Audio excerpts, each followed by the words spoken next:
the world of the ultra-wealthy, there exists a truth that money cannot purchase: absolute safety. Margaret Brennan had spent $2.3 million transforming her clifftop estate into a surveillance fortress. 31 cameras, motion sensors woven into every hallway, AI facial recognition software that could detect micro-expressions of deception. She believed that if she could see everything, nothing could ever hurt her again. But at 3:47 every morning, camera 14 in the West Wing corridor captured something that shattered 2 months of sleepless nights. The night janitor, a widowed father in a faded gray uniform, standing motionless before her dead mother's portrait, lips moving in whispered conversation, then pulling a worn leather notebook from his pocket to write something she could never quite read. The question that consumed Maggie wasn't what he was doing. It was why a complete stranger would speak to a woman he'd never met, a woman who'd been dead for 5 years, with the reverence of someone visiting a grave. And what he wrote in that notebook would force her to choose between the illusion of control and the terrifying vulnerability of trust. Camera 14's timestamp read 3:48 and 16 seconds when Daniel Carter's hand moved to the notebook. Maggie leaned so close to the monitor in her control room that her breath fogged the screen. The enhanced resolution showed his fingers trembling slightly as he wrote. She'd rewound this moment 43 times across 18 nights. The handwriting remained illegible, the angle wrong.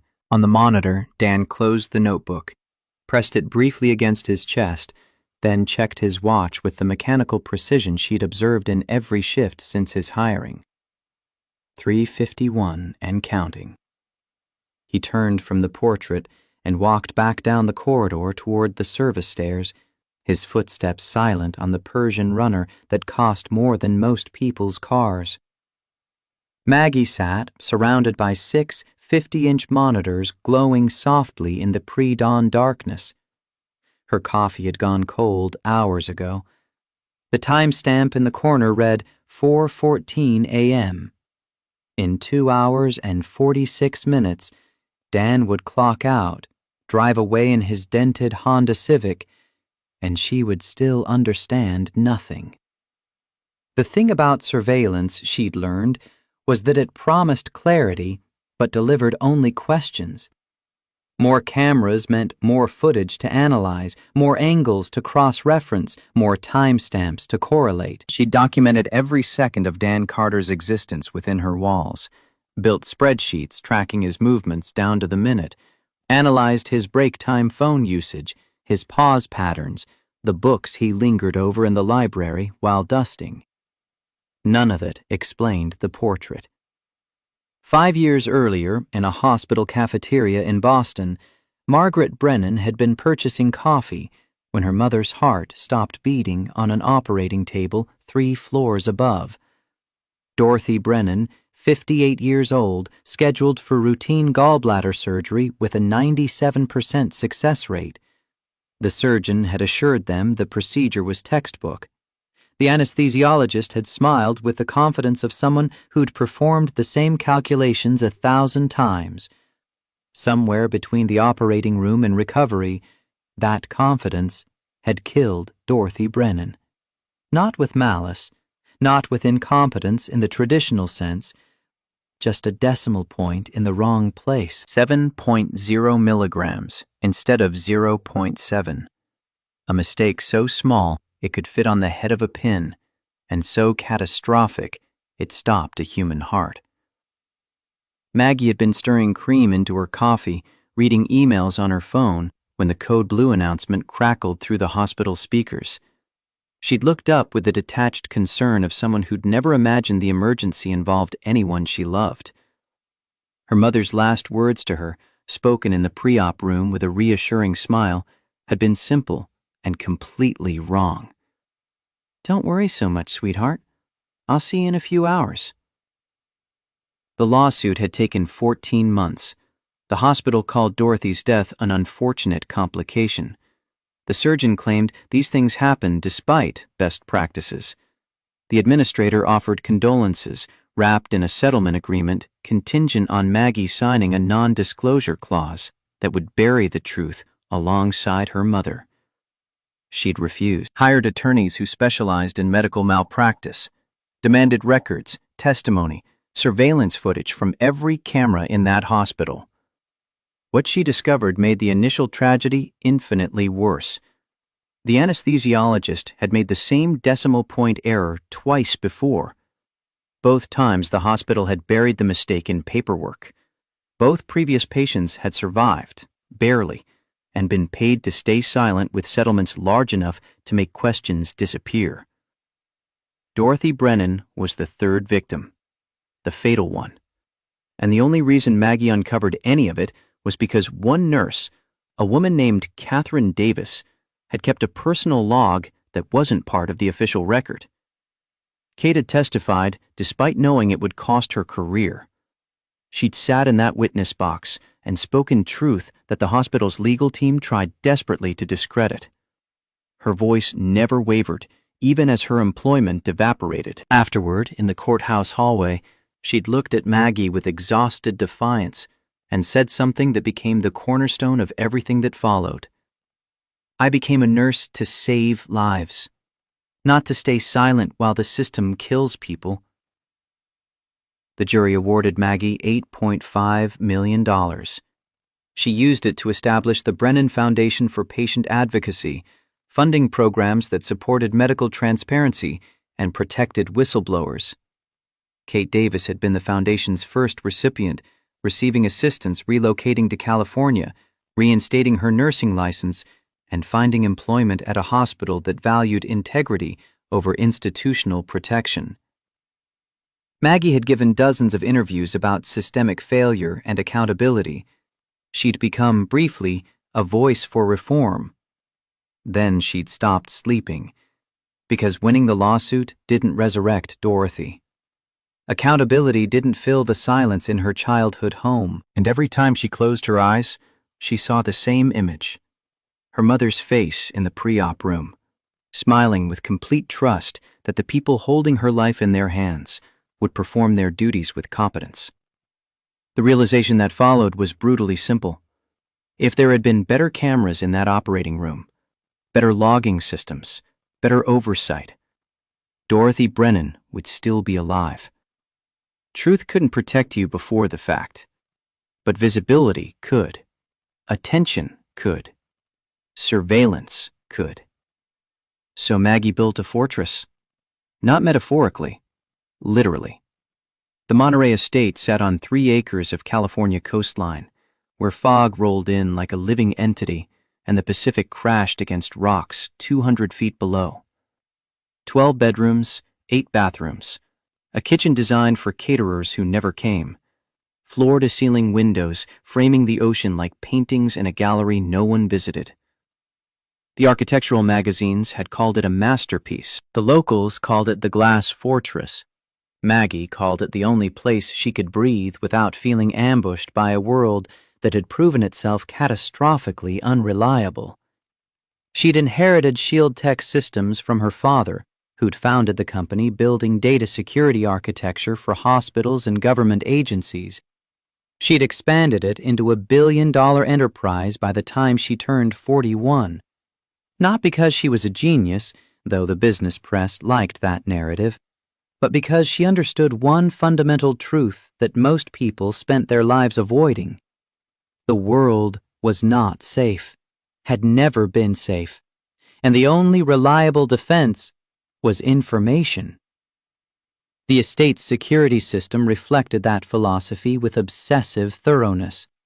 31 cameras providing 4K resolution coverage of every hallway, staircase, and room, except the bathrooms, and even those had motion sensors on the doors.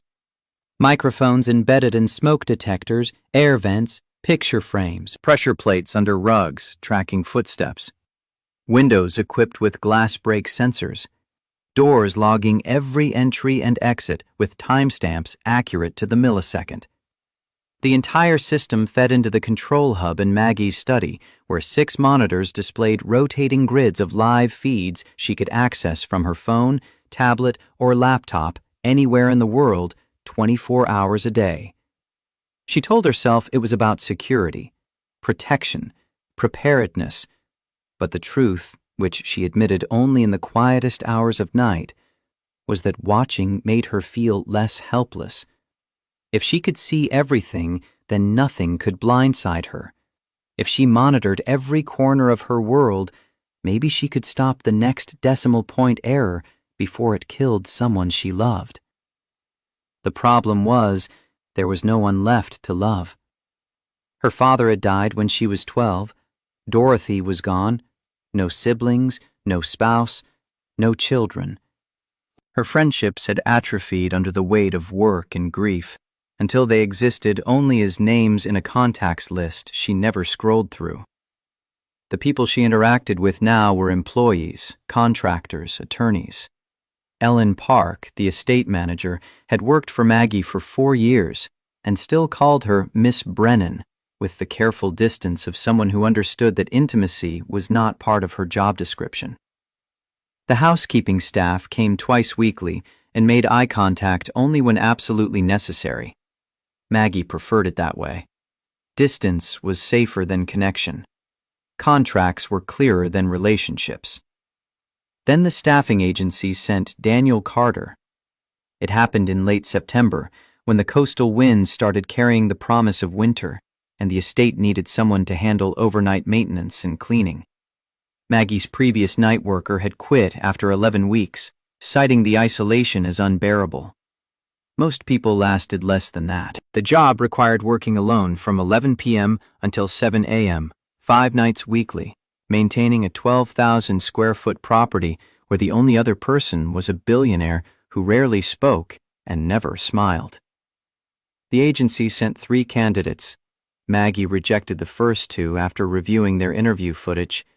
One asked too many personal questions about her work, her family, her life. Curiosity that felt intrusive rather than professional. The other spent excessive time examining the art on the walls, the imported marble in the foyer, furniture that cost more than most people's annual salaries. Both seemed like people who wanted something beyond a paycheck, and Maggie had no interest in managing anyone's ambition or fascination. Daniel Carter arrived in a 2009 Honda Civic with a dented passenger door and rust blooming around the wheel wells. He wore khakis that had been ironed but not recently, and a white button-down shirt whose collar showed the beginning of fraying. His handshake was firm but brief. His resume listed 6 years at an accounting firm called Peterson & Associates, then a 3-year gap with no explanation, followed by janitorial work at 2 office buildings and a private school. The gap interested Maggie, but she didn't ask about it. She had her own gaps, her own years that looked better summarized than examined. The interview took place in the estate's library, a room designed to intimidate with its vaulted ceiling and walls of leather-bound books Maggie had never read. Dan sat across from her, hands folded in his lap, posture straight without being stiff. Ellen sat to the side, taking notes in her efficient shorthand. Maggie asked the standard questions with the detached professionalism she'd perfected over years of treating human interaction as a series of data-gathering exercises. Why do you want this job? What's your experience with estate maintenance? Are you comfortable working nights? Dan answered each with the same careful economy. The pay is fair. I have custodial training. I prefer working when it's quiet. He didn't elaborate, didn't charm, didn't fill silences with nervous laughter or small talk designed to create rapport. When Maggie paused, waiting to see if he would volunteer information about the 3-year gap in his employment, he simply waited in return. The silence stretched between them like a test neither was willing to fail first. Most people, Maggie had learned, couldn't tolerate silence. They rushed to fill it with explanations, justifications, personality. But Dan Carter sat in that expensive leather chair in her library full of unread books and didn't flinch. His expression remained neutral, patient, entirely unbothered by the absence of conversation. She found herself leaning forward slightly, studying him with the same intensity she applied to quarterly earnings reports. Most interview candidates tried to sell themselves, to seem likable or interesting or indispensable. This man seemed entirely uninterested in being liked. He was here for a job, not a relationship. That suited her perfectly. One final question formed before she could reconsider its necessity. "Do you have any questions for me?" Dan looked at her for a long moment, and something shifted in his expression. Not suspicion exactly, more like careful assessment, the look of someone deciding how honest to be. Finally, "Will I be working alone?" "Yes." "Good." She hired him. Dan started the following Monday. Maggie watched his first shift from her control room, monitors glowing in the darkness, coffee cooling beside her keyboard. The cameras captured him entering through the service entrance at exactly 11 p.m., dressed in the gray uniform the agency provided. He signed in using the electronic tablet mounted by the door, then spent 5 minutes in the utility closet reviewing cleaning supplies and equipment with the methodical attention of someone who understood that preparation prevented mistakes. He didn't touch anything he didn't need, didn't explore, got to work. The pattern emerged immediately, so consistent it felt almost ritualistic. Dan moved through the estate with mechanical precision that suggested the physical labor was less important than the structure itself. He started in the foyer, sweeping the imported marble in long, overlapping strokes that left no gaps, then mopping, working backward toward the entrance so his footprints didn't mar the wet surface. He cleaned the baseboards with a damp cloth, checking corners where dust accumulated, polished the brass fixtures until they reflected the overhead lights like mirrors. From there, he moved to the main corridor, repeating the process: sweep, mop, wipe, polish. Then the kitchen, where he emptied trash bins, sanitized counters, cleaned the industrial sink, and inspected the refrigerator seals for accumulated grime. He worked in silence, except for the sound of water running and the soft scrape of his tools against tile and steel. Maggie watched for 3 hours that first night, convinced she would eventually observe something concerning: a hesitation, a lingering glance at something expensive, a deviation from his stated route. People always revealed themselves if you watched long enough.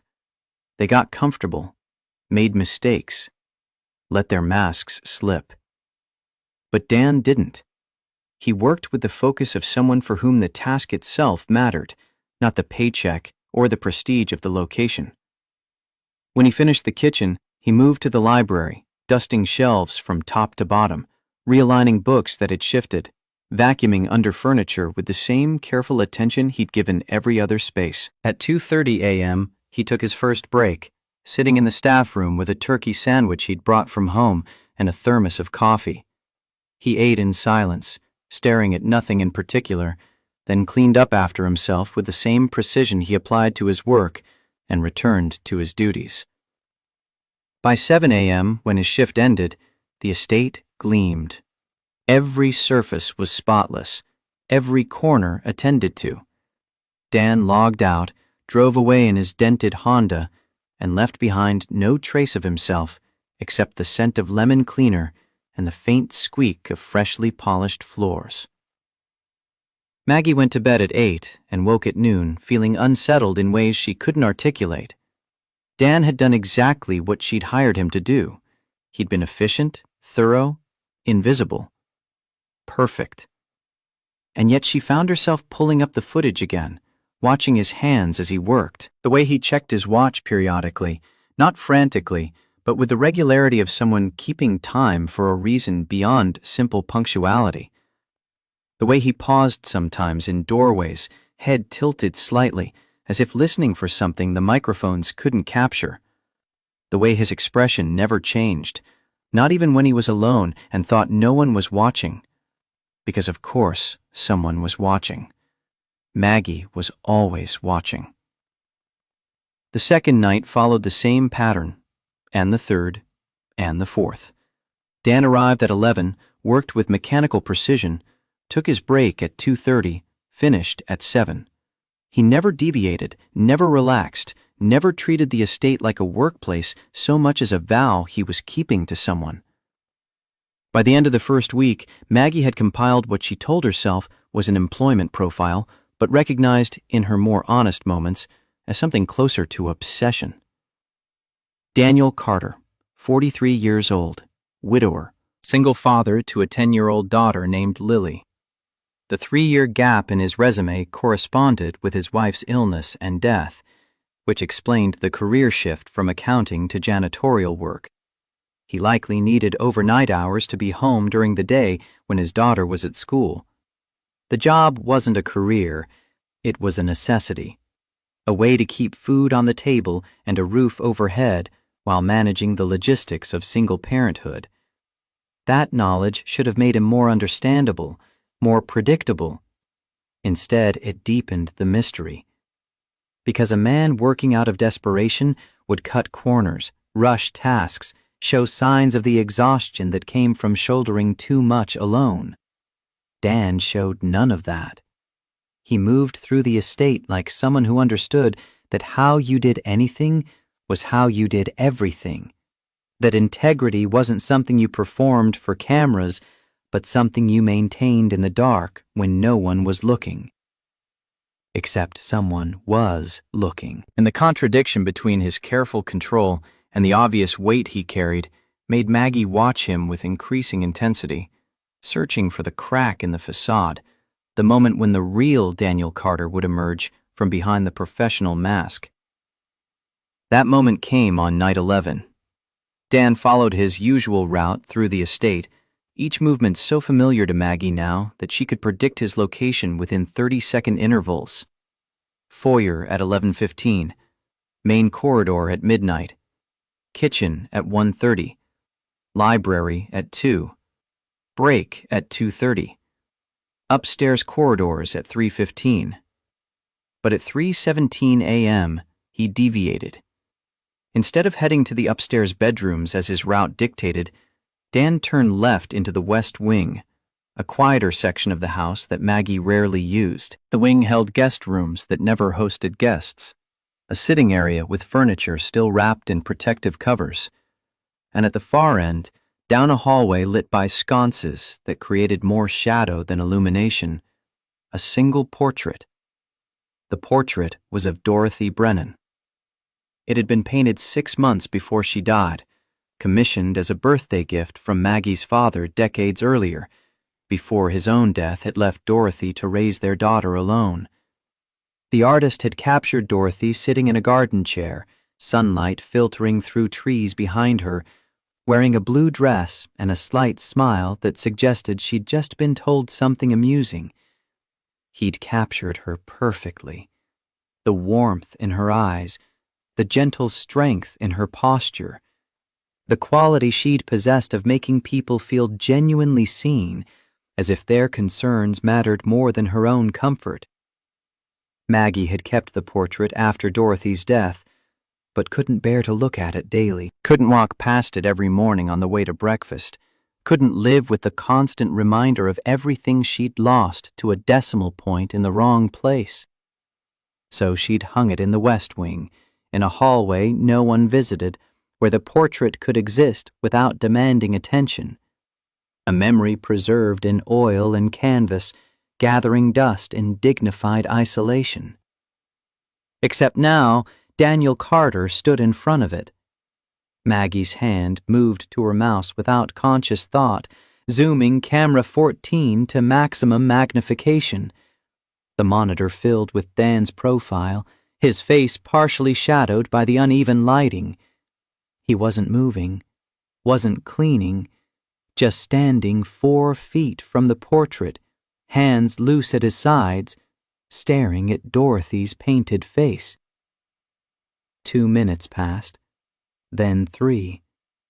The audio feed picked up nothing except the distant sound of wind against windows and the faint mechanical hum of the estate's heating system. Dan's lips moved, forming words too quiet for even the enhanced microphones to capture. Then he reached into his pocket and withdrew a small leather notebook, its cover worn smooth by handling. He opened it to a page already marked, pulled a pen from his other pocket, and wrote something.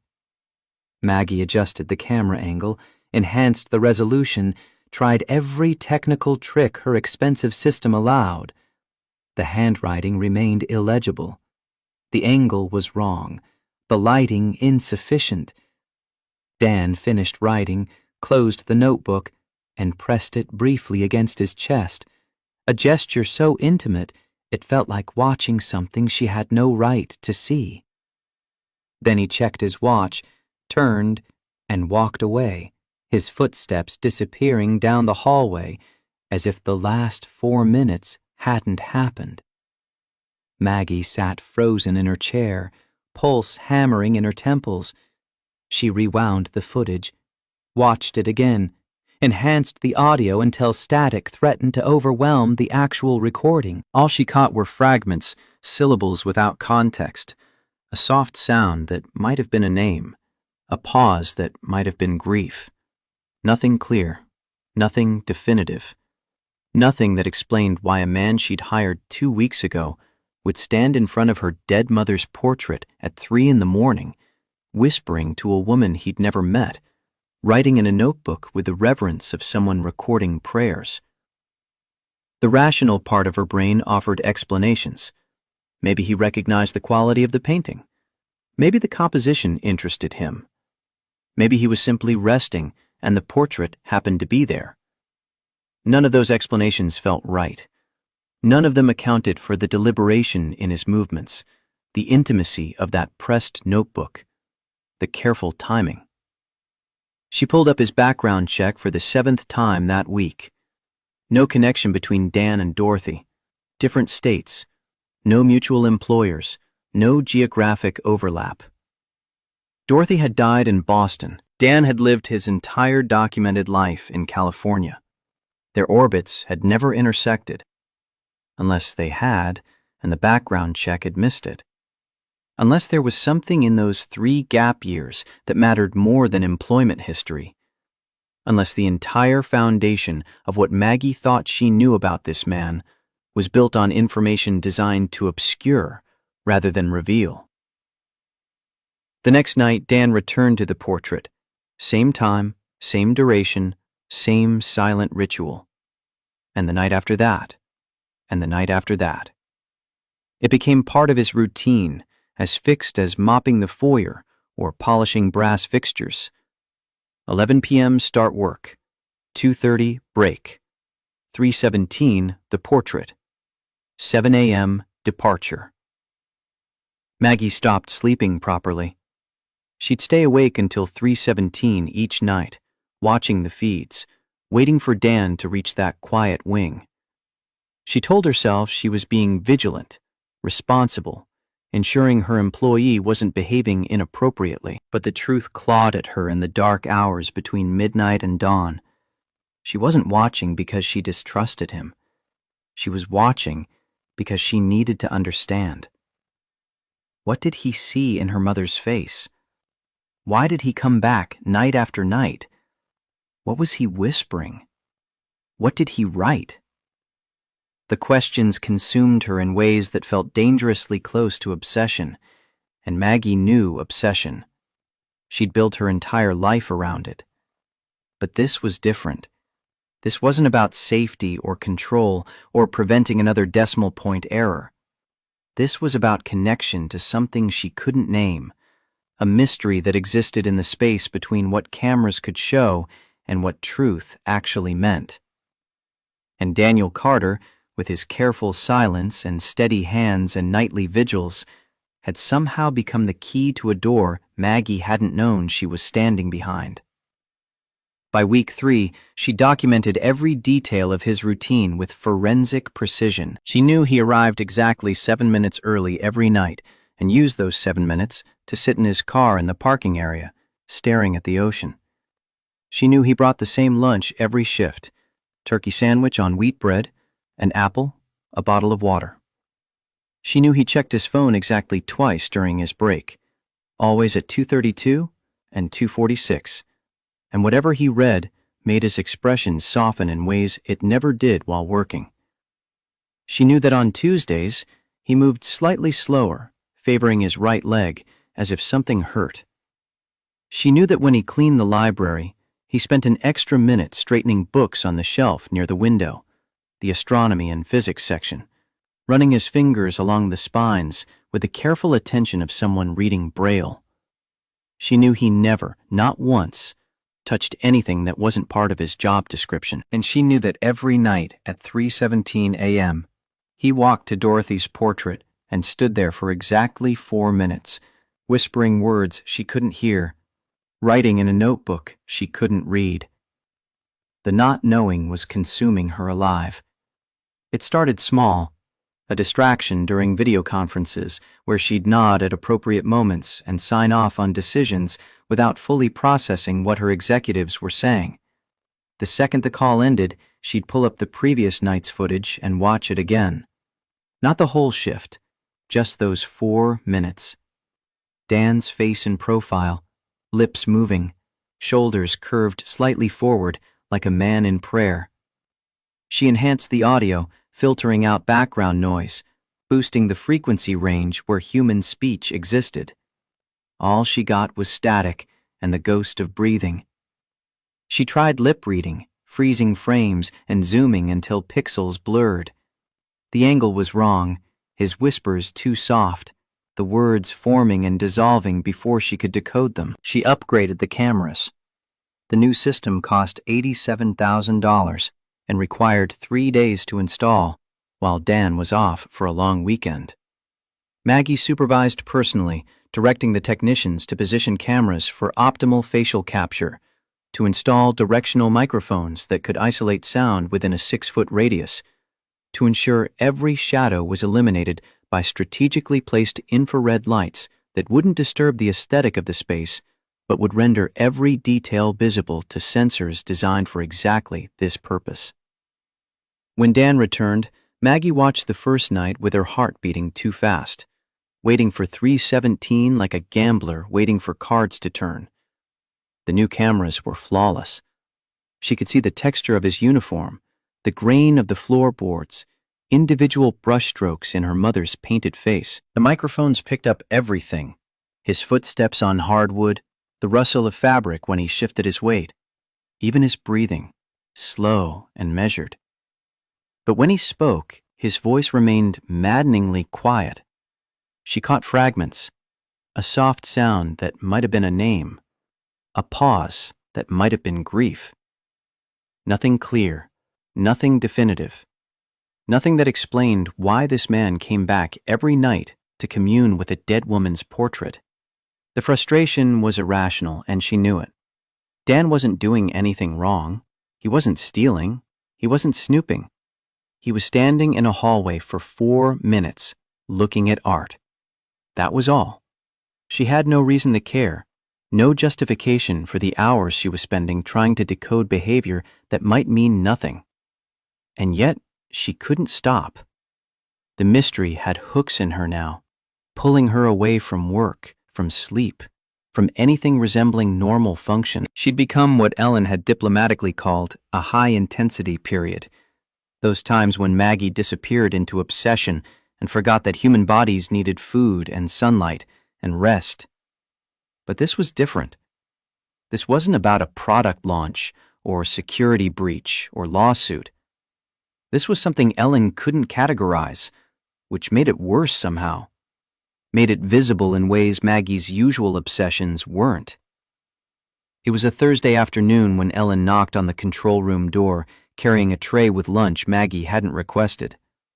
Maggie barely looked up from the monitors, where she was reviewing footage from the previous night, watching Dan clean the kitchen with that same measured precision that somehow felt more mysterious than reassuring. Ellen set the tray down with deliberate care. "Miss Brennan, you need to eat." Maggie waved a hand dismissively, eyes still on the screen. "Later." You said that yesterday. The tray from yesterday is still sitting outside your door, untouched. I'll eat when I'm hungry. When's the last time you left this room? The question made Maggie finally look up, irritation flickering across her face like summer lightning. I'm fine, Ellen, I'm just working. Ellen crossed her arms, a gesture she rarely employed, reserved for moments when professional distance gave way to something closer to actual concern. You're not working. You're watching that man. The words landed like a physical blow. Maggie felt heat rise in her cheeks, a flush of anger mixed with something uncomfortably close to shame. Excuse me? The night janitor. Ellen's tone was careful but unyielding. Dan Carter. You've been watching him for weeks. The camera upgrades, the audio equipment. Miss Brennan, I've worked for you for 4 years and I've never seen you this focused on an employee. If there's a problem, if you think he's doing something wrong, then fire him. But this... She gestured at the monitors, at the timestamps and frozen frames, at the evidence of surveillance elevated to art form. This isn't healthy. Maggie's jaw tightened. He's exhibiting unusual behavior. I'm being thorough. He's cleaning your house. Ellen's voice remained quiet, but something in it had changed, grown edges. That's all he's doing. And you're barely sleeping, barely eating, sitting in this room every night watching him work. That's not thoroughness, Miss Brennan. That's something else. The silence that followed was heavy with things neither of them wanted to name. Maggie wanted to argue, to explain that this wasn't about Dan specifically, but about security and responsibility, and making sure nothing slipped through the cracks the way Dorothy's decimal point error had slipped through. But the words wouldn't come because they weren't true. She was watching Dan because she needed to understand him, and the need had become so consuming it frightened her in ways she couldn't articulate even to herself. Ellen picked up the untouched tray from the previous day and replaced it with the new one. I'll leave this here. Please eat something, and please... Her voice softened almost imperceptibly. Please consider getting some rest. After Ellen left, Maggie sat in the dim light of her control room, surrounded by monitors showing empty hallways where nothing was happening. She looked at the lunch tray, grilled chicken, roasted vegetables, a small salad, food that would grow cold while she waited for 11 p.m. to arrive so she could watch a man she'd never spoken to beyond a 6-minute interview clean her house with methodical precision. She picked up the fork, put it down, pushed the tray aside. The pattern continued. Maggie's days became a blur of time between Dan's shifts. She slept in fragments, 3 hours here, 2 there, always waking before 11 so she wouldn't miss his arrival. She stopped scheduling afternoon meetings because she couldn't focus past the countdown to 3:17. She ignored emails from friends she barely remembered having. Her assistant started flagging messages as urgent just to get her attention, and even then, Maggie only skimmed them, her mind already on the clock, on the impending moment when Dan would walk to that portrait and whisper secrets to her dead mother. She knew it was unhealthy. She knew Ellen was right. She knew she was exhibiting the same obsessive patterns she diagnosed in others and labeled destructive. But knowing didn't change the pull. Every night she told herself she'd watch for just an hour, just enough to ensure everything was secure. And every night she stayed until dawn, tracking Dan's movements through the estate, cataloging every pause, every deviation, every micro-expression the cameras could capture and the software could analyze. The portrait remained the center of her focus.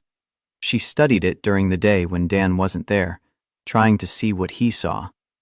Dorothy's face frozen in that moment of sunlit contentment, the blue dress, the garden background, the slight smile. What about this image drew him back night after night? Was it the composition, the colors, the quality of light? Or was it something else, something Maggie couldn't perceive because she was looking through cameras instead of standing in the room herself? That thought bothered her more than she wanted to admit.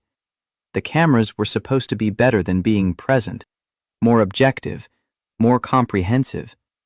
They captured everything without the bias of human perception, recorded moments that memory would distort or forget. But maybe that was the problem. Maybe surveillance showed you what happened without explaining why it mattered, gave you data without context, images without understanding. She upgraded the system again.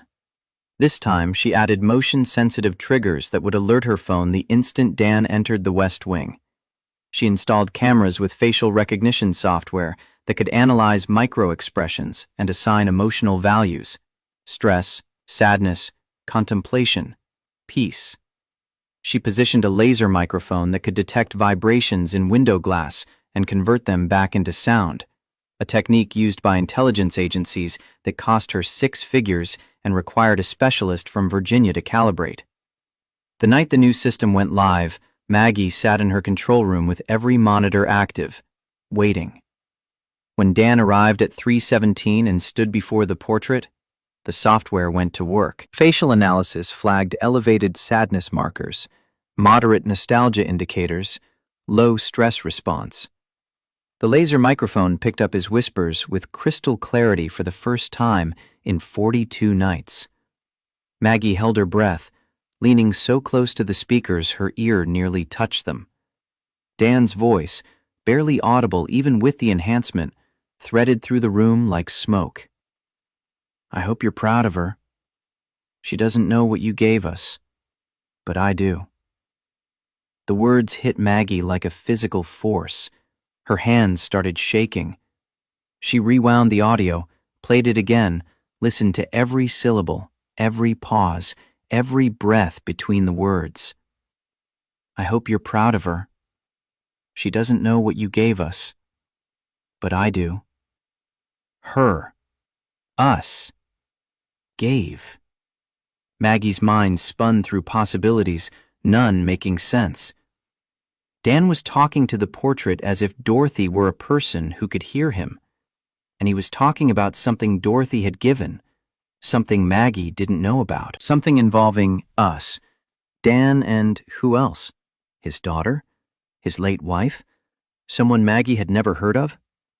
She grabbed her phone, pulled up Dan's file, scanned his background check for the 100th time that month. Nothing connected him to Dorothy. No shared employers, no mutual acquaintances, no geographic overlap. Dorothy had died in Boston. Dan had lived his entire documented life in California. They'd existed in completely separate orbits. Unless they hadn't. Maggie spent the rest of the night searching. She pulled medical records from Dorothy's final months, cross-referencing names of doctors, nurses, staff. She searched obituaries, social media, employment databases.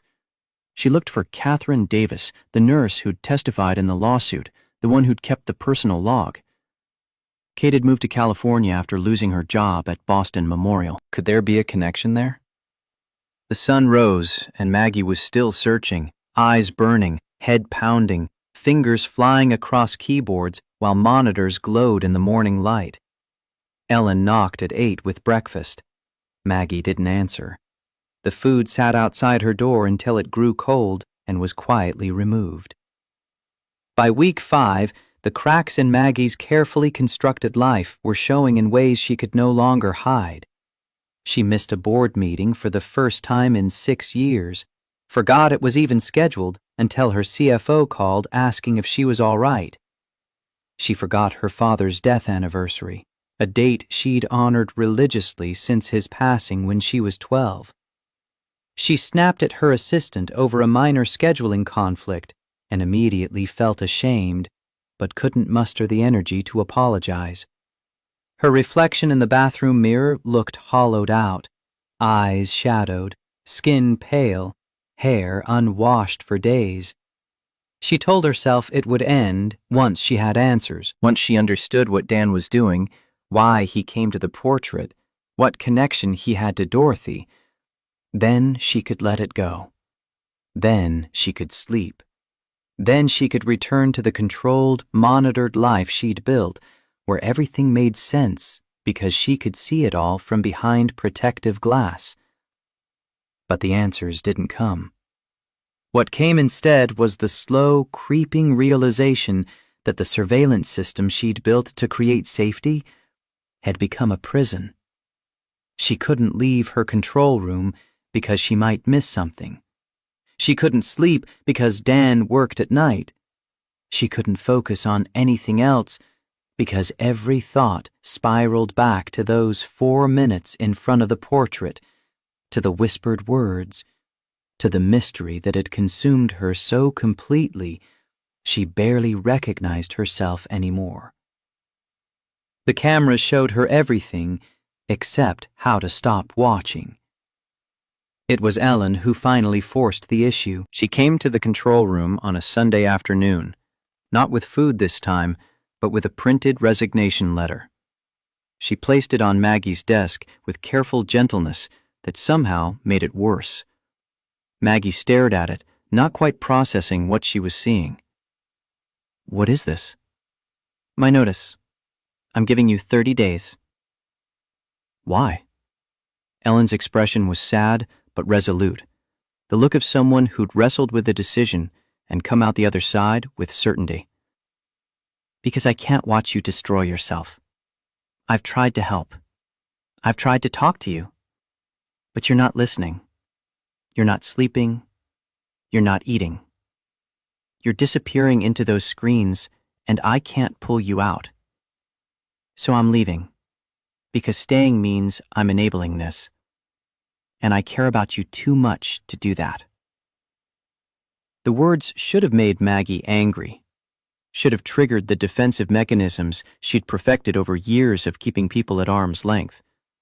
Instead, they made her feel something worse. Seen. Ellen had worked for her for 4 years, maintaining perfect professional distance. They weren't friends. They barely knew each other beyond the boundaries of their roles. And yet here Ellen was, quitting a job she needed because she cared enough to refuse to watch Maggie self-destruct in slow motion. Maggie looked at the resignation letter, then at Ellen, then at the monitors glowing softly around her. 24 screens, hundreds of hours of footage, thousands of frames capturing every moment of Dan's nights in this house, and none of it had given her what she actually wanted. The question slipped out before she could reconsider its implications. "What do you think I should do?" Ellen didn't hesitate. Talk to him. The simplicity of it was almost insulting. Talk to him, as if it were that easy, as if Maggie could just walk up to Daniel Carter and say, "What exactly? I've been watching you through hidden cameras for 5 weeks, and I need to know why you talked to my dead mother's portrait?" As if honesty were an option after everything she'd done, all the surveillance, all the analysis, all the obsessive documentation of a man's private moments in what he thought was an unwatched space. But underneath the resistance, underneath the fear and pride and carefully maintained distance, a small voice whispered the truth Maggie had been avoiding. The cameras would never give her answers, because answers didn't exist in data or footage or enhanced audio. They existed in the space between two people choosing to be honest with each other. And that space terrified her more than any threat her surveillance system was designed to prevent. Because surveillance was safe. Surveillance was control. Survey meant she never had to risk being wrong about someone, never had to trust her judgment, never had to put herself in a position where she might be blindsided again by a decimal point in the wrong place, a mistake she didn't see coming, a loss she couldn't prevent. But surveillance also meant she never had to be vulnerable, never had to ask questions without knowing the answers first, never had to stand in front of another person and admit she didn't understand and needed help. Maggie looked at Ellen's resignation letter. Then she did something she hadn't done in years. She left the control room. She walked down the hallway to the kitchen, where late afternoon sun streamed through windows and made the stainless steel gleam. She poured herself a glass of water and drank it standing at the sink, looking out at the ocean. The view was exactly what her cameras showed, but somehow it felt different here. More real, more present, more demanding of actual engagement rather than passive observation. She went back to the control room. Ellen was still standing there, waiting with the patience of someone who'd already made peace with whatever came next. Maggie picked up the resignation letter, held it for a moment, then tore it in half. "Don't leave, please. I'll talk to him." Ellen's expression softened almost imperceptibly. "When?" Maggie glanced at the clock. Dan would arrive in 6 hours. Her stomach clenched at the thought, anxiety and something else she couldn't name. "Tonight. I'll talk to him tonight." But knowing you need to do something and actually doing it are separated by a distance that feels insurmountable when you've spent years hiding behind screens. Maggie spent the hours before Dan's shift trying to prepare in ways that felt increasingly absurd. She rehearsed opening lines in her head, discarded them, tried new ones. She changed clothes 3 times, settling finally on jeans and a sweater because anything more formal seemed ridiculous for a conversation at midnight in her own house. She made coffee, poured it out untasted, made more. She paced the kitchen, the study, the hallways, her nervous energy finding no outlet in the empty rooms.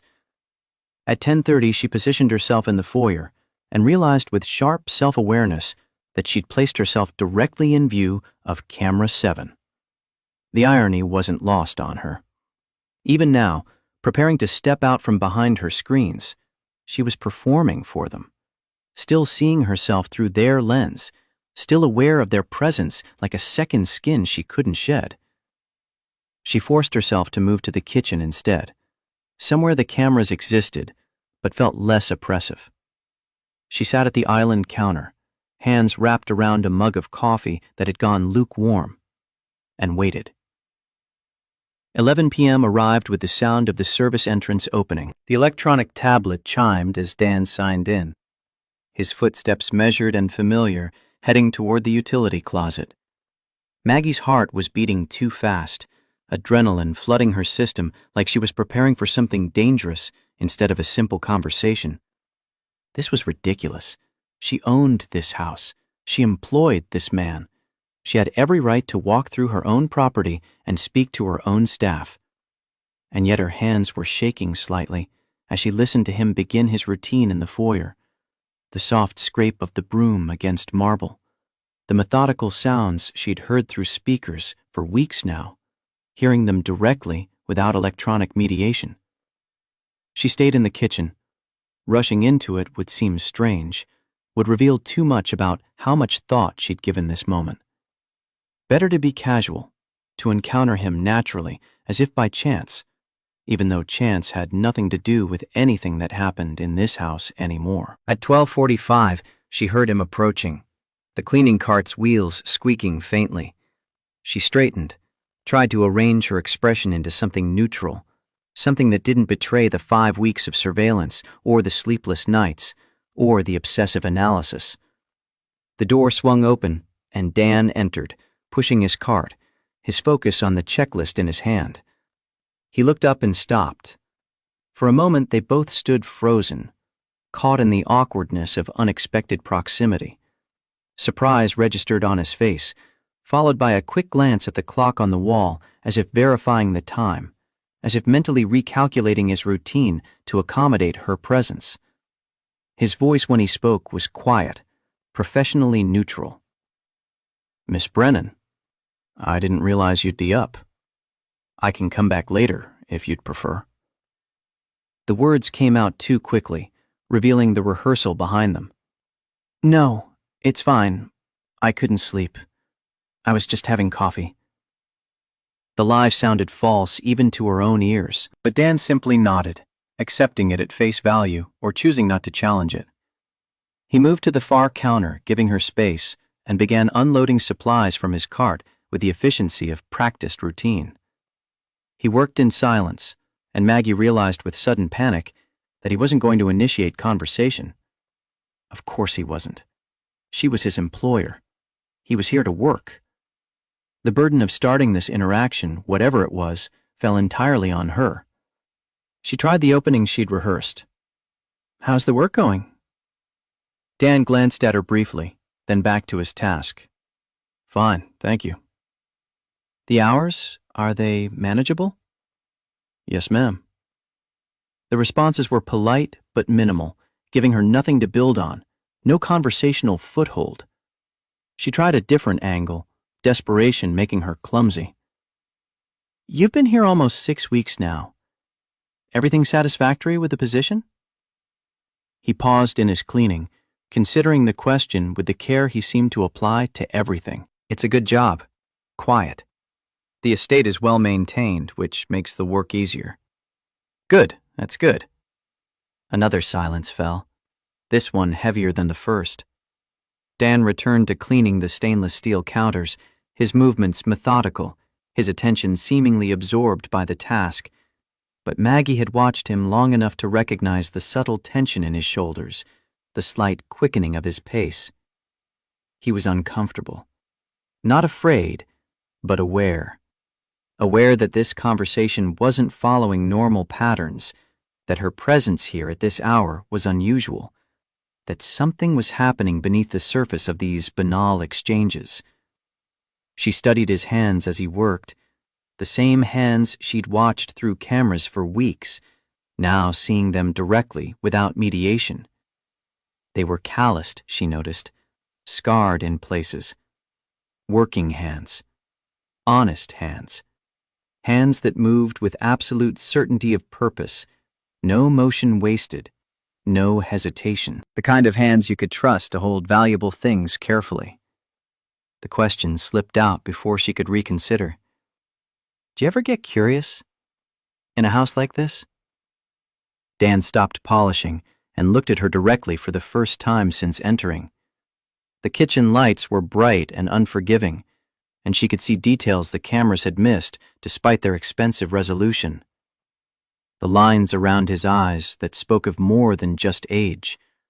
The way his jaw tightened slightly before he spoke, as if weighing each word. The exhaustion that lived in his face like a permanent resident, something deeper than simple tiredness. His answer came carefully. "Curious about what?" Maggie gestured vaguely, encompassing the expensive appliances, the imported marble, the life people lived in places like this.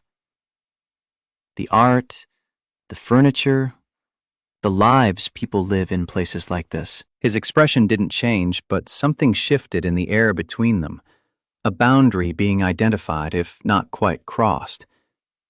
"Curiosity isn't my job. Clean is." The response was delivered without defensiveness or apology, a simple statement of fact. He wasn't going to be drawn into speculation or gossip about his employer's wealth or lifestyle. He wasn't going to perform personality or charm for her benefit. He was here to do a job, and he would do it with integrity, regardless of her attempts to make it something else. It was exactly what she'd seen on the cameras, and somehow seeing it in person, hearing it in his voice rather than filtered through speakers, made it more unsettling rather than less. Because if he was genuine, if this careful neutrality was who he actually was and not a performance, then what did that say about her obsessive surveillance? What did it say about the thousands of hours she'd spent analyzing his movements, looking for deception that didn't exist, trying to decode behavior that didn't need decoding? Her voice came out quieter than intended. "I appreciate that. The professionalism." Dan nodded once, accepting the acknowledgement, then returned to his work. The conversation appeared to be over. Maggie should leave, should go back to her study or her bedroom and let him finish his shift. But her feet wouldn't move. She stood there, mug in hand, watching him clean in a way that felt uncomfortably similar to watching him through cameras, except now there was no screen between them, no distance, No pretense of security monitoring. Now it was just watching, plain and simple. Watching a man work because she didn't know how else to connect. The next question formed against her better judgment. "Can I ask, do you have family locally?" His hand stilled on the counter. For a moment, she thought he wouldn't answer. Then, without looking at her, "A daughter. She's 10. That must be hard. The night schedule." "It's what works. I'm home during the day. She's in school. We have dinner together before I leave for work." "What's her name?" "Lily." The name hung in the air between them. Maggie recognized it from her background research, from the files she'd compiled, from the information she'd invaded rather than received honestly. She recognized it and felt a sudden wash of shame that she'd known it before he told her, that she'd invaded this information rather than earning it through actual conversation. Her voice carried weight she hadn't intended. "She's lucky to have a father who works so hard for her." Dan's expression shifted slightly, something unreadable passing across his features. Not quite pain, but adjacent to it. "We do what we have to." She pressed forward, aware she was pushing into territory she had no right to enter, but unable to stop herself. "Still, it can't be easy, raising a daughter alone." The words landed wrong. She saw it immediately in the way his jaw tightened, the way his shoulders squared almost imperceptibly. He set down his cleaning cloth with deliberate care and turned to face her fully. His voice remained quiet, but something had changed in it, grown edges. "With respect, Miss Brennan, my personal life isn't relevant to my work here. I show up on time, I do the job thoroughly, I don't touch what's not mine. If there's a problem with my performance, please tell me directly and I'll correct it. But if this conversation is about something else, I'd appreciate if you'd say so." The directness of it stole her breath. He wasn't being rude. He wasn't being defensive. He was simply refusing to participate in whatever game she was playing, refusing to pretend this small talk was normal or appropriate, refusing to let her hide behind polite questions when they both knew something else was happening beneath the surface. Maggie felt heat rise in her face. She opened her mouth to apologize, to make an excuse, to retreat behind the employer-employee boundary that would let them both pretend this awkward encounter hadn't happened. But what came out instead was the truth, raw and unfiltered. "You go to the portrait wing. Every night at 3:17. You stand in front of my mother's painting.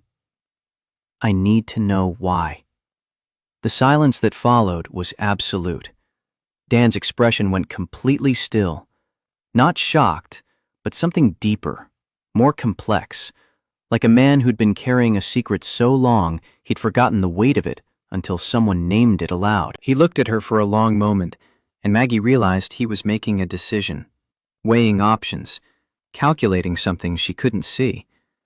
Finally, his voice flat with something that might have been disappointment. "You've been watching me." It wasn't a question. It was a statement. And the flatness of it made clear exactly how he felt about that fact.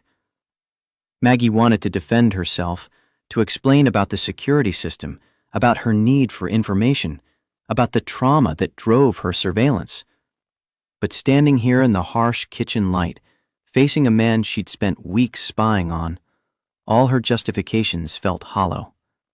Her answer came out smaller than she wanted. "I have cameras throughout the house. Security purposes. I review the footage regularly." Dan repeated the word like he was testing its weight. Security. Then, after a pause that felt like judgment, "Is that what you call it?" "What would you call it?" He held her gaze, and for the first time since she'd met him, there was something other than neutral professionalism in his expression. Not anger exactly. Something sadder. Something that looked like disappointment, or perhaps recognition. the look of someone who understood brokenness because they'd lived with their own version of it. His voice remained quiet, but the words cut clean. I'd call it lonely. I'd call it scared. The assessment hit her like a physical blow. She felt her chest constrict, felt irrational tears prick at her eyes. How dare he? How dare this janitor she barely knew see through her defenses in seconds when she'd spent years constructing them, when she'd built an entire empire on the principle that walls were strength and surveillance was wisdom? Her voice came out tight, barely controlled. I think you should finish your work. And in the future, please limit your wandering to necessary areas only. Dan nodded slowly, his expression settling back into professional neutrality. Of course, my apologies. He turned back to his cleaning, and the conversation was over. Maggie left the kitchen on legs that felt unsteady, walked back to her control room, closed the door behind her. She stood in the familiar darkness, surrounded by monitors, watching Dan finish cleaning the kitchen through 4 different camera angles. She watched him move through his routine with the same careful precision, watched him take his break at 2:30, sitting alone in the staff room with his sandwich and thermos. Watched him approach the portrait wing at 3:17, right on schedule, as if their conversation had changed nothing. And when he stood in front of Dorothy's painting, Maggie zoomed in as far as the cameras would allow, enhanced the audio to maximum capability, and listened to him whisper the same words he'd whispered every night. I hope you're proud of her. She doesn't know what you gave us, but I do. Except now the words meant something different. Now she'd talked to him, seen the way he held himself when confronted, heard the quiet dignity he maintained, even when caught in what should have been a private moment. Now she understood that whatever connection he had to that portrait, it wasn't casual. It wasn't strange. It was something that mattered to him deeply enough that he came back night after night, despite the risk of being questioned, despite knowing now that someone was watching. It was something real. Maggie sat back in her chair and looked at the array of monitors surrounding her. 24 screens, hundreds of cameras, a system designed to capture everything, to leave no moment unrecorded, to give her total visibility and total control. And she realized, with a clarity that felt like ice water, that the system had given her everything except what she actually needed. It had shown her Dan's actions, but not his reasons. It had recorded his words, but not their meaning. It had captured his face, but not his heart. The cameras were supposed to keep her safe, to prevent her from being blindsided, to give her the information she needed to protect herself from a world that had proven itself catastrophically unreliable. But sitting here alone in the dark, watching a man grieve something she didn't understand through a screen that separated her from him more effectively than walls, Maggie understood for the first time that safety and isolation were not the same thing. That you could watch the whole world and still see nothing. That her fortress of screens was not protection. It was a cage, and she was the only prisoner in it. 3 weeks passed in a kind of stalemate. Maggie stopped watching the portrait wing, not because she'd lost interest, but because watching had started to feel like something worse than invasion. It felt like cowardice. She'd confronted Dan once, poorly, and then retreated back behind her screens rather than deal with what he'd said. Lonely. Scared. He'd called her both those things without ever using the words himself, simply by seeing what the cameras couldn't show. The infrastructure of fear she'd built, the isolation she'd chosen, the walls she'd mistaken for safety. And she couldn't stand to see herself through his eyes, to recognize how her fortress looked from the outside, how it looked like exactly what it was. Dan continued his work with the same quiet precision. They didn't speak again. When their paths crossed, which happened rarely and felt carefully orchestrated on his part to be even rarer, he nodded with professional courtesy and moved on. The portrait visits continued. Maggie knew because she still checked the timestamps, still saw the logs showing entry and exit from the West Wing, still tracked his movements through data, even if she couldn't bring herself to watch the footage. She was failing at both surveillance and connection, caught in a limbo between the two, and it was making her miserable in ways she couldn't articulate even to herself. Ellen noticed, of course. The estate manager had rescinded her resignation after Maggie's promise to talk to Dan, but the conversation between them remained carefully neutral, both of them aware that something had shifted, but neither wanting to name it. Ellen brought meals. Maggie ate some of them. Small victories measured in bites of food and hours of sleep that still felt insufficient, but were better than nothing. The limbo broke on a Thursday morning when Ellen discovered something that transformed surveillance from obsession into necessity. She came to Maggie's study carrying an inventory report and an expression Maggie had learned to recognize as carefully controlled alarm. Ellen's voice was measured, professional, but underneath it ran a current of genuine concern. "Miss Brennan, we have a situation. The Victorian ruby brooch, your mother's, it's missing from the library display case." Maggie felt her stomach drop. The brooch, Dorothy's favorite piece of jewelry, gifted by Maggie's father on their 20th anniversary. Worth $85,000, but priceless in the ways that mattered. Last seen in the locked glass case in the library, where Maggie kept a few of her mother's things she couldn't bear to wear, but couldn't bear to store away either. The library, where Dan cleaned every night. Ella's next words came reluctantly, as if she hated giving voice to suspicion, but couldn't ignore the implications. "I hate to suggest this, but only Dan has unsupervised access overnight. The housekeeping staff comes during the day when you're here. The security logs show no unauthorized entries, just—" She didn't finish the sentence. Didn't need to. Just Dan. Just the man Maggie had hired 6 weeks ago. Just the widower with the worn clothes and the dented car and the daughter to feed. Just the person who'd stood in front of her dead mother's portrait every night for reasons Maggie still didn't understand. All her fears crystallized in that moment. All her surveillance, all her careful watching, all the instincts that told her something was off about this man. They'd been right. She'd been right to watch, right to question, right to maintain distance and documentation and defensive posture against a world that hurt you when you let your guard down. Her voice came out harder than she intended. "Pull the footage. Every minute he's been in the library for the past month. I want timestamps, movement patterns, everything." She spent the next 6 hours reviewing surveillance with the obsessive focus of someone vindicated in their paranoia. Watched Dan clean the library night after night. Enhanced the footage around the display case. Cross-referenced timestamps with inventory logs. Found no clear evidence of theft. No moment where he pocketed something. No suspicious movements near the case. But he did linger near the astronomy books.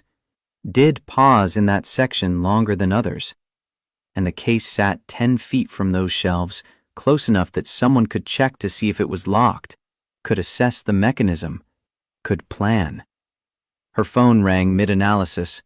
Philip Warner, Shield Tech's CFO, his voice carrying the carefully neutral tone of someone delivering bad news to a superior. The board was concerned about irregularities in the estate audit. Items missing over 6 months, before Dan's employment technically, but the pattern suggested ongoing issues. More concerning was Maggie's recent behavior. Missed meetings, erratic communication. The CFO's voice carried weight when he delivered the ultimatum. "Maggie, we need you to get help, or we're calling a competency review. Give us 48 hours to resolve whatever's happening, or we're taking action for the good of the company." She lied smoothly, a skill perfected through years of navigating corporate politics. I'm handling a security matter at the estate. Internal theft. Give me 2 days and it'll be resolved. After hanging up, Maggie sat staring at monitors showing Dan's routine playing an endless loop. 2 choices crystallized with brutal clarity. Fire him, protect herself, retreat back behind the cameras where observation substituted for engagement and suspicion masqueraded as safety. Or confront him honestly, risk being wrong again, risk the vulnerability she'd spent 5 years building walls against. She remembered his words from their kitchen conversation.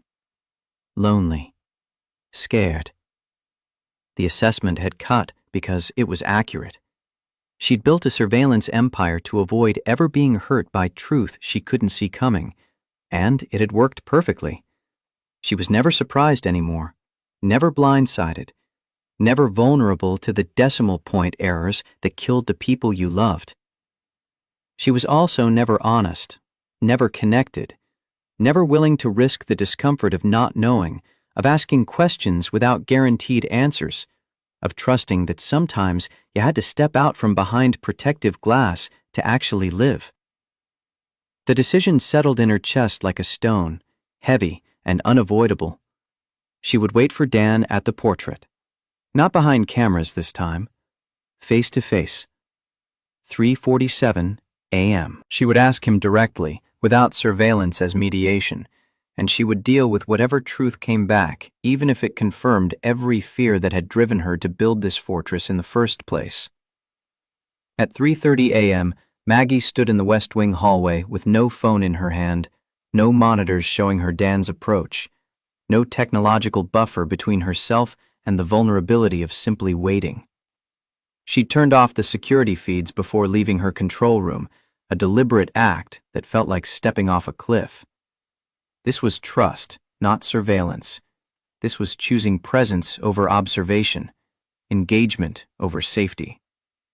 Her heart hammered against her ribs as if preparing for physical danger instead of conversation. The hallway was dim, lit only by the sconces that created more shadow than illumination, and she could see Dorothy's portrait at the far end, her mother's face frozen in that moment of sunlit contentment, forever unaware that a decimal point would end her life 6 months after the paint dried.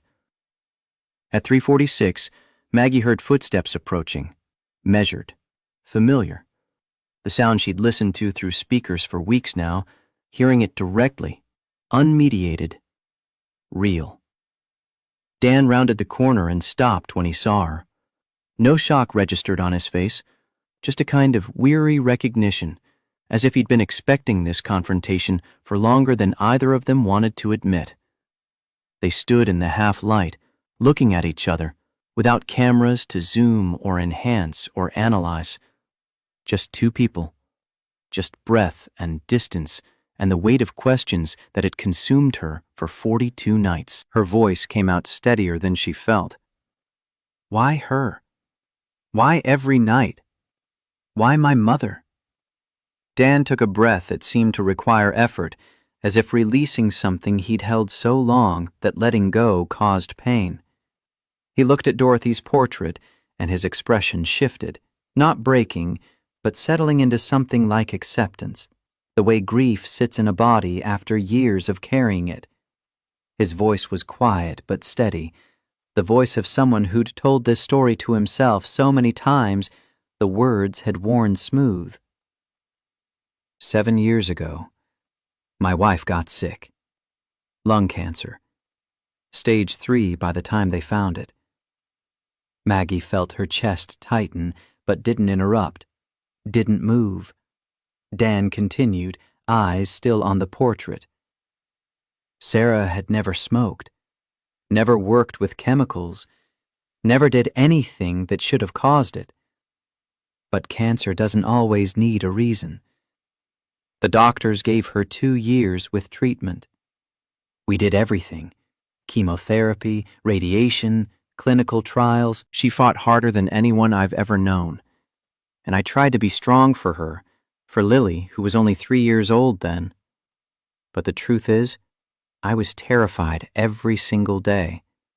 Terrified of losing her. terrified of raising our daughter alone, terrified that nothing I did mattered because the cancer didn't care how much we loved each other or how desperately we wanted more time. His hands flexed slightly at his sides, the only visible sign of emotion beneath the careful control. The last 6 months were the hardest.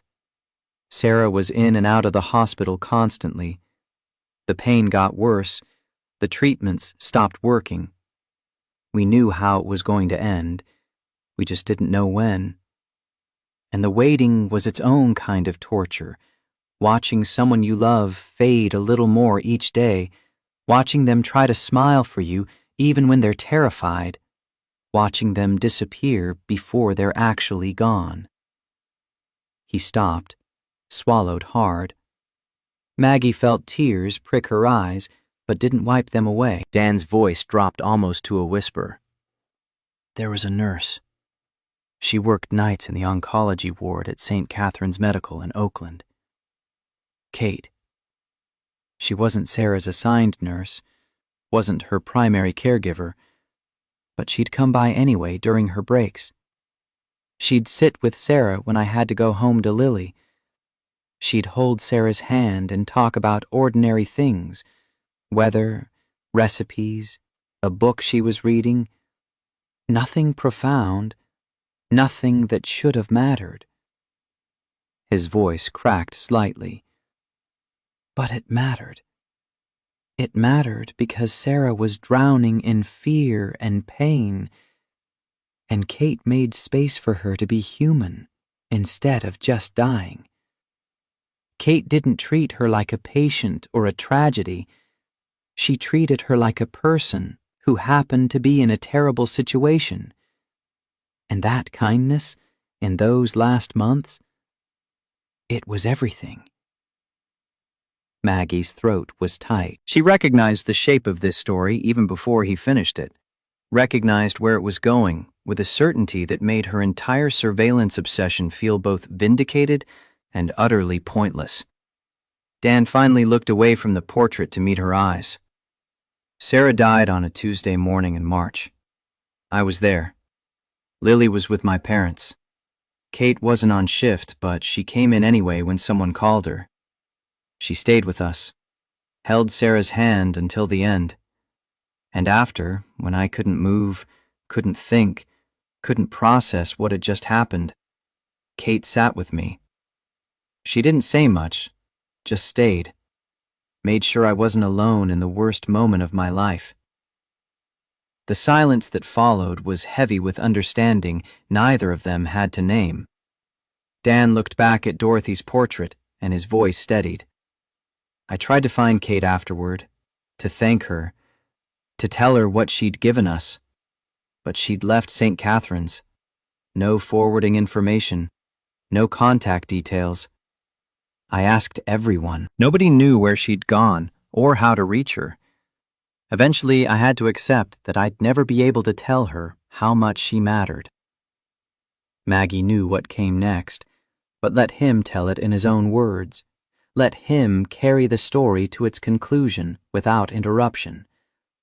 Dan pulled the leather notebook from his pocket, the same notebook she'd watched him write in 42 times. 6 months ago, I was in a coffee shop. Someone had left a newspaper behind, local business section. There was an article about medical foundations and healthcare advocacy, and there was a photo from some charity event, donors and organizers in formal wear. In the background, I saw her. Kate. She was standing next to you, Miss Brennan. He opened the notebook to a page where a newspaper clipping had been carefully taped. Maggie could see the photo even from several feet away, herself at a Brennan Foundation gala, and beside her, a woman in her 50s with warm eyes and a gentle smile. Dan's voice carried the weight of revelation. The caption mentioned the Brennan Foundation, how it supports nurses who fight for transparency. I did research, found out Kate had worked at Boston Memorial, where your mother died, that she'd testified in your lawsuit against the hospital, that she'd lost her job for it. that your foundation helped her relocate to California, reinstated her nursing license, helped her find work again. The circle closed with brutal elegance. Kate Davis had given Sarah dignity in death. Maggie had given Kate her career, back when the system tried to destroy her for telling truth. Dan had spent 7 years looking for the woman who'd made his wife's last days bearable.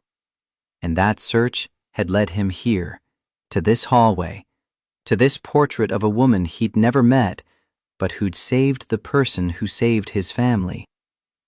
Dan's voice was barely audible. I took this job because I saw the posting from an agency that staffed your properties. I didn't have a plan. I just needed to be near something connected to the person who made Sarah's final days endurable. The portrait, your mother, she reminded me of Kate somehow. The kindness in her eyes. The way she's looking at whoever painted her, like they mattered. Like their presence was a gift instead of an obligation. He pressed the notebook against his chest in the same gesture Maggie had watched through cameras, and now she understood it. Not strange behavior, but the physical manifestation of gratitude so profound it needed expression even when no words were adequate. I come here every night and I thank her. Thank your mother for seeing Kate Morrison's integrity when it mattered. Thank Kate for seeing Sarah's humanity when she was dying. Thank whatever force in the universe connects us all to each other in ways we can't predict or control or protect ourselves from. The last phrase landed with devastating accuracy. Maggie felt something crack in her chest, a fissure in the armor she'd spent 5 years welding into place. Dan had just described the exact truth she'd been running from, that connection meant vulnerability, that caring meant risking loss, that you couldn't surveil your way out of the chaos that made life both terrible and worth living. Her voice came out thick with unshed tears. You weren't stealing. You weren't threatening. You were just...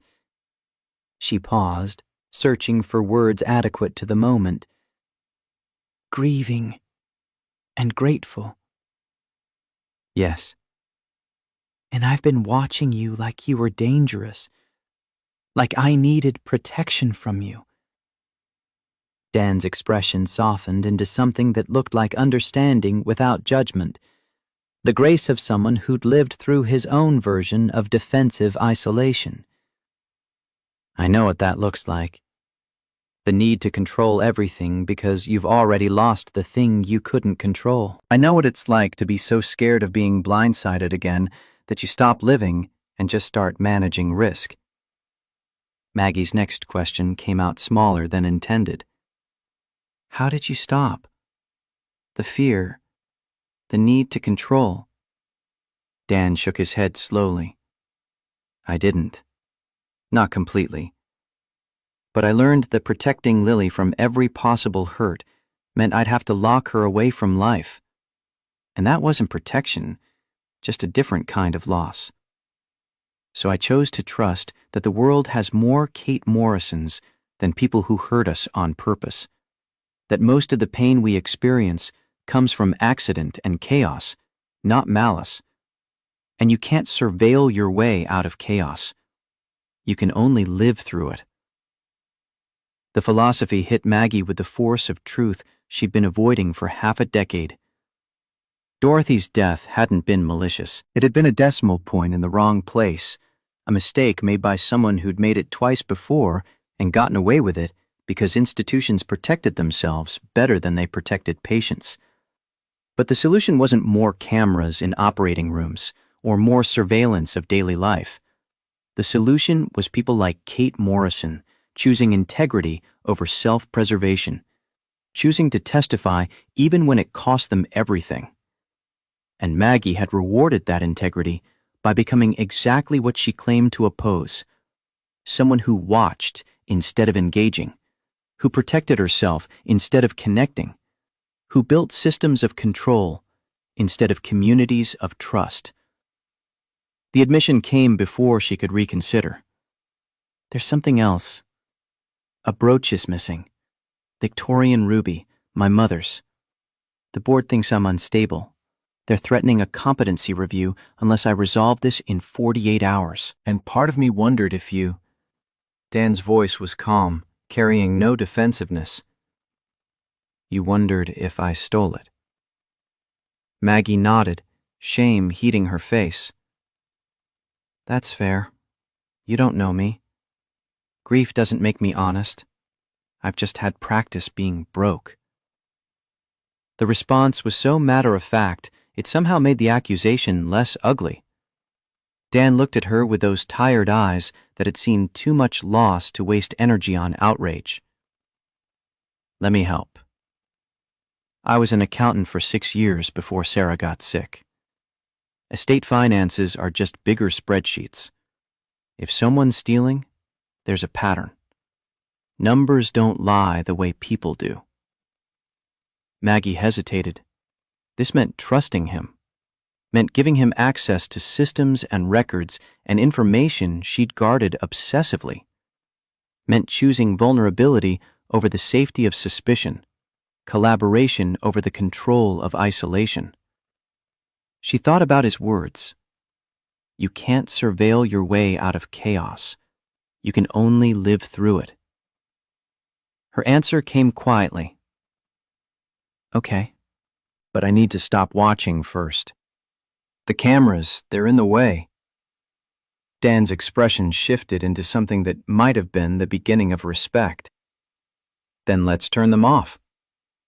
They worked through the rest of the night in the library, dawn breaking outside windows while Maggie granted Dan access to estate logs and inventory records and staff schedules.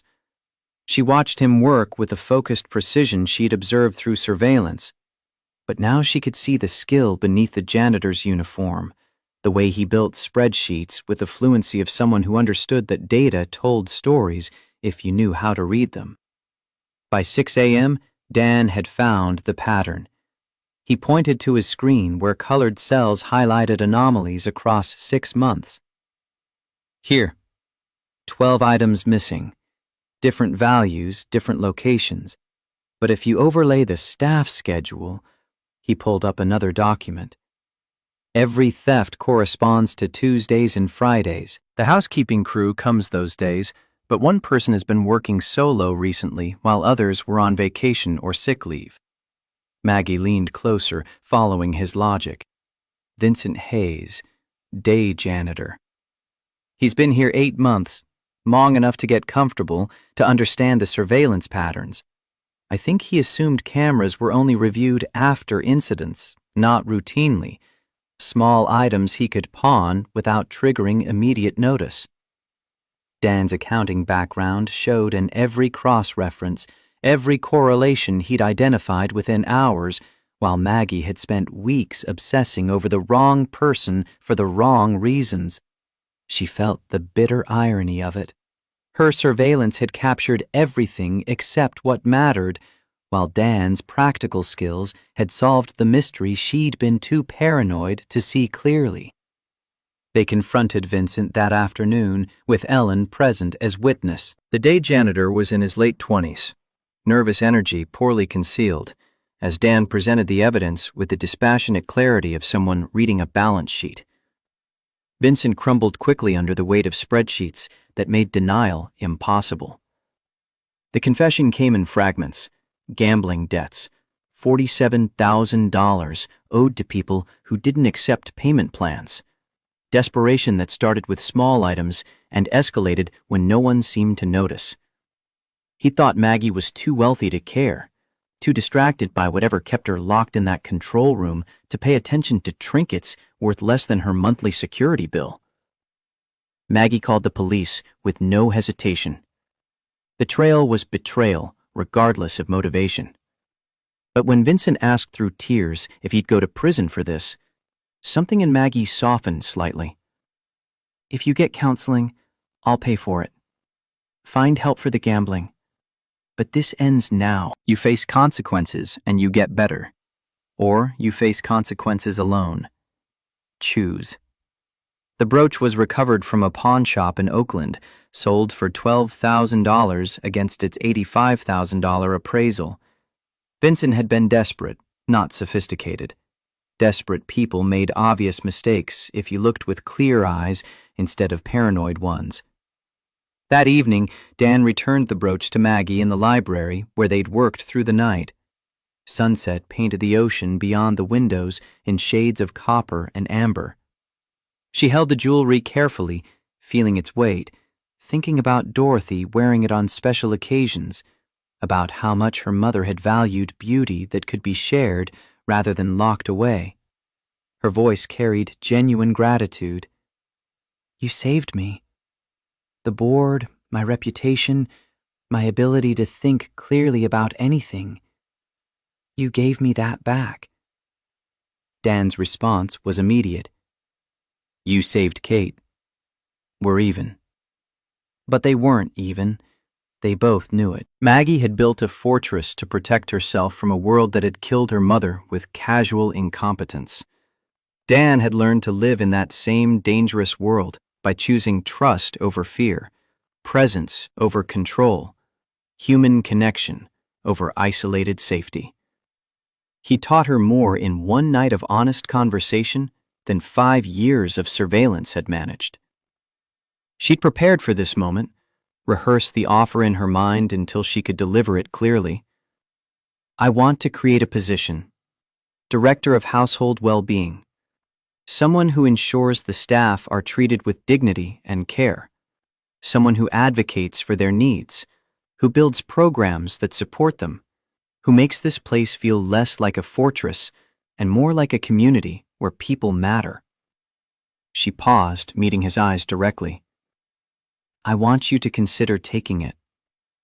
Dan's expression shifted to something like surprise mixed with skepticism. "I'm a janitor, Miss Brennan. I clean floors. I don't manage people." "You're someone who understands that work has dignity, regardless of title. You showed up with integrity, even when I was surveilling you like a criminal. You have skills, accounting, systems analysis, pattern recognition. You proved that last night. Those qualities matter more than management degrees." She outlined the role with the thoroughness of someone who'd spent weeks thinking through every detail. Oversight of staff policies, creating support systems for emergencies, ensuring wages were fair and conditions humane. Building a culture where people weren't just employees, but valued members of a community that recognized their humanity. Dan listened without interrupting, his face unreadable. When she finished, he took a long moment before responding. "I need time to think about it." "Of course, take whatever you need." He left that evening without giving an answer. Maggie didn't push. She'd learned something about patience in the weeks of watching him. Sometimes decisions required space, required the kind of careful consideration Dan applied to everything from mopping floors to standing before portraits of strangers who'd changed his life through chains of connection too complex to predict or control. 1 week later, he accepted. His first act as Director of Household Well-Being was establishing an emergency fund, $500,000 in seed money that would be renewable annually. Medical crises, unexpected expenses, school fees, the things that shouldn't break people but often did because resources ran out before problems got solved. His second act was implementing a policy that no one would ever have to choose between work and family emergency. If someone's child was sick, if someone's parent needed care, if life demanded presence, the estate would accommodate without penalties or judgment. Just recognition that humans had obligations beyond labor and that treating people with dignity meant honoring all the roles they filled, not just the ones that benefited Maggie Brennan. Maggie funded everything he proposed without hesitation, not out of guilt, though guilt was part of it, but because she finally understood what her wealth was actually for. Not surveillance equipment or fortress building or protecting herself from a world that had hurt her, but creating the kind of safety that came from community, from care, from recognizing everyone's humanity, including her own. 3 months after Dan started his new role, Maggie stood with him in the portrait wing for the last time before the cameras came down. This one had been saved for last, deliberately, both of them knowing its removal would be the final step in dismantling the surveillance state she'd built. Dan climbed the ladder and unscrewed the mount that had captured his nightly vigils, that had started this entire transformation. He held the camera for a moment before placing it in the box with all the others, expensive equipment that had once felt essential, now looking like relics of a fearful era she was choosing to leave behind. His voice was quiet. Do you regret it? Giving up the cameras? The control? Maggie touched Dorothy's portrait frame with 2 fingers, gentle as prayer. Her answer came from a place deeper than the surveillance obsession had reached. No. Certainty isn't the same as peace. I had certainty before, knew where everyone was, what they were doing, whether anything was wrong. But I had no peace. Now I have less certainty and more peace. That trade feels right. Dan placed the last camera in the box. They stood together in the hallway, looking at Dorothy's painted face, and Maggie felt something shift in her chest, not resolution exactly, more like acceptance. Her mother was gone. Kate Morrison had moved on to her own life, grateful for the Foundation's help, but defined by her own choices now. Dan and Lily were building their future with integrity and hope, despite the losses they'd endured. And Maggie was here, learning to live in a world where safety didn't come from watching, but from the courage to stay present, even when presence hurt. The following Saturday, Lily visited the estate for the first time. She was small for 10, dark hair in braids, wearing a dress covered in stars because she'd heard Miss Brennan's house was fancy and wanted to look nice.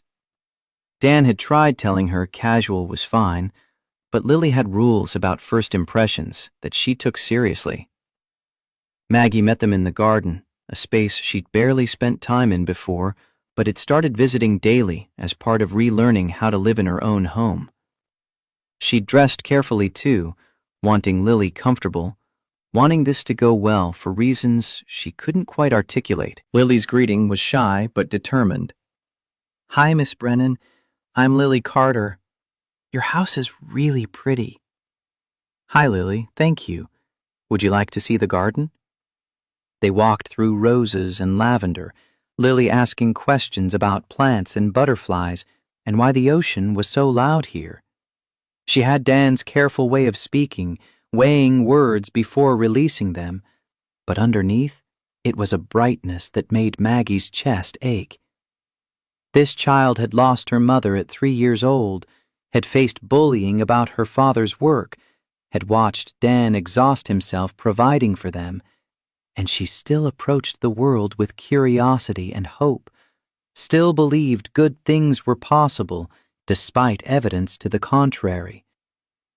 Lily stopped suddenly, looking up at Maggie with the directness only children could pull off. Why don't you have cameras in the garden?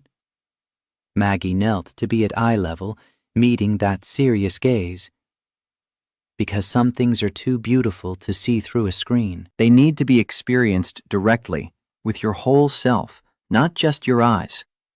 Lily considered this with the gravity of someone processing philosophy. That makes sense. My dad says screens make everything feel farther away, even when they're showing you things that are close. Your dad is very wise. I know. The confidence was absolute, the certainty of a child who'd been loved well. He's the best dad in the world. Maggie smiled, something genuine and unforced, and caught Dan's eye over Lily's head. A moment of shared understanding passed between them. This child was what all the work was for, the honest labor, the choosing dignity over desperation, the building of a life from wreckage through sheer determination and love.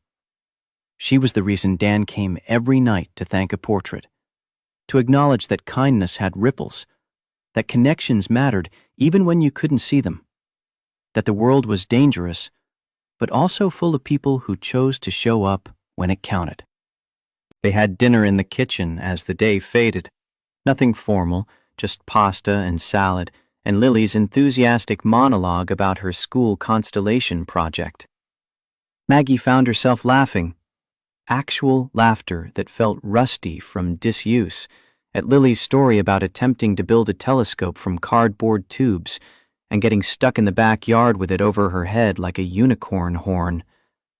Dan watched Maggie across the table with an expression she couldn't quite read. Not suspicious, more like recognition, seeing her different than before. Lighter somehow. Present instead of performing. Real instead of defended. When they left, Lily hugged Maggie goodbye. Quick but genuine, the uncomplicated affection of a child who hadn't learned yet to make connection conditional or self-protective. Lily's voice was earnest. "Thank you for letting us visit, and for helping my dad. He's happier now." Maggie's throat was tight. "He helped me too, more than he knows." That night, alone in the house that no longer felt like a fortress, Maggie walked to the portrait wing one final time. No cameras recording, no systems logging, just her and a memory, and the space to feel whatever needed feeling. She stood before Dorothy's portrait and spoke aloud for the first time since the painting had been moved here. "I think you would have liked him, Mom. Dan and Lily. I think you would have seen what Kate saw, that we're worth caring for even when we're broken, especially when we're broken." She touched the frame, straightened it slightly. Dust came off on her fingers, evidence of neglect she justified as self-protection. "I'm trying to live instead of watch, to trust instead of control, to believe the world has more people like Kate than people who hurt us. It's hard. I'm not good at it yet, but I'm trying." Dorothy's painted smile didn't change, but Maggie felt something shift anyway. A loosening of grief that had been clenched tight for 5 years. Not release, not healing, but acceptance. Her mother was gone. The decimal point error couldn't be undone. No amount of surveillance would prevent every possible tragedy. But Dan was right. You couldn't surveil your way out of chaos. You could only choose how to live within it, isolated behind screens, or present despite the risk, defended against connection, or open to the possibility that kindness existed even in a dangerous world. Maggie turned off the light in the portrait wing and walked to her bedroom. Windows open to ocean sounds, phone on the nightstand, no security app to check because it no longer existed. She climbed into bed and closed her eyes. Sleep came easier now. Not perfect, not without dreams that sometimes turned dark with memories of hospital cafeterias and last words and decimal points in wrong places. But easier, quieter, less haunted by questions she'd tried answering with cameras instead of courage. 1 year later, the Brennan Carter Initiative held its first annual gala at a hotel in Monterey. 400 people filled the ballroom, patients and families and advocates who'd benefited from the foundation's work. Maggie stood at the podium with Dan beside her on stage, looking out at faces representing thousands of hours of work, millions of dollars in funding, countless lives changed by the choice to build something better than fear. Her speech had been written and rewritten a dozen times, but standing here now, she set the prepared remarks aside and spoke from the place where truth lived. 5 years ago, I thought safety came from seeing everything. I built a fortress of cameras because I believed information could protect me from chaos, from loss, from the kind of random catastrophe that killed my mother with a mistake so small It fit on the head of a pin. She paused, letting the words settle. But a janitor with a notebook taught me something my billion-dollar surveillance system never could. You can't watch your way to safety. You can only live your way there, one honest moment at a time. The audience was silent, attentive. Maggie continued. My mother died because someone made the same error 3 times, and a hospital chose institutional protection over patient safety. But her death led to Kate Morrison's courage, the nurse who testified despite knowing it would cost her career. Kate's courage led to this foundation. This foundation led to thousands of families getting the advocacy they deserved when medical systems failed them. She looked at Dan, at Lily in the front row beside Kate Morrison and her family. Grief connects us, but so does the choice to show up when it matters, even when no cameras are watching, especially when no cameras are watching. Because the most important moments of human connection don't happen under surveillance. They happen in the space between people choosing honesty over safety, trust over control, presence over the illusion that walls keep us secure. The standing ovation lasted 3 minutes.